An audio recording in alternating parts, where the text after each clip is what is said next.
আসসালামু আলাইকুম, কেমন আছেন সবাই? আজ নিয়ে আসলাম আপনাদের জন্য বিফ ঝাল ফ্রাই করে। গরুর মাংসের ঝাল ফ্রাই খুবই সুস্বাদু। এজন্য প্রথমে আমি নিয়েছি কিছু গরুর মাংস, খুবই অল্প গরুর মাংস লাগবে। তারপর পরিমাণ মতো লবণ, গোলমরিচ গুঁড়ো আধা চামচ, মরিচের গুঁড়ো এবং 1.5 চা চামচ পরিমাণে আদা রসুন দিয়ে একটু ম্যারিনেট করে রাখবো প্রায় 10 মিনিট। এরপরে 10 মিনিট পরে আমি এখানে দিয়ে দিব ডিম। ডিমটা আগে ফেটে তারপরে পরিমাণ মতো দিবেন। পুরো ডিমটা লাগেনি, এখানে অর্ধেকটা দিয়েছি। আর 2 চা চামচ দিয়েছি কর্নফ্লাওয়ার, ভালো করে মেখে নিচ্ছি। আর দেখতেই পাচ্ছেন কতটা পাতলা করে মাংসগুলো কেটে নিয়েছি যেন তাড়াতাড়ি সিদ্ধ হয়ে যায়। তারপরে তেলে ভেজে নেব, অনেক বেশি তেল দেব না, পরিমাণ মতো তেল দিয়েছি, দেখতেই পাচ্ছেন কিভাবে দিয়েছি। এরপর এপাশ ওপাশ করে প্রায় 10 মিনিটের মতো ভেজে নেব মিডিয়াম লো হিটে।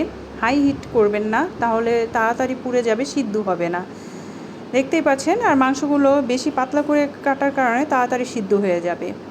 আর সেই তেলে দিয়ে দিচ্ছি 1 চা চামচ রসুন এবং আদা কুচি করে, আর দিয়ে দিচ্ছি কিছু পেঁয়াজ এরকম মোটা মোটা করে, সামান্য পরিমাণে লবণ, পরবর্তীতে লবণটা চেক করে নেব।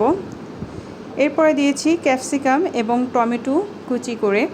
সব কিছু একটু ভালো করে তেলে ভেজে নিয়ে দিয়ে দিচ্ছি 1/3 কাপ টমেটো সস, 1 টেবিল চামচ সয়া সস, 1 টেবিল চামচ ভিনেগার, 1 চা চামচ চিনি এবং মরিচের গুঁড়ো আধা চা চামচ, আর আধা চা চামচ গোলমরিচের গুঁড়ো, যেহেতু ঝাল ফ্রাই।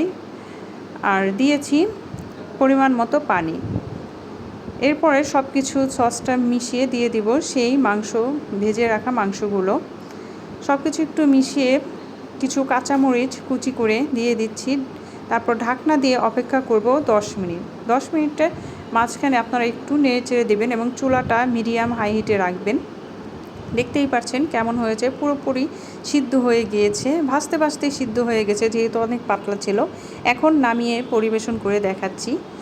দেখুন কতটা ইয়ামি হয়েছে, ভাত, পোলাও অথবা পরোটা যেভাবেই খান খুবই ভালো লাগবে।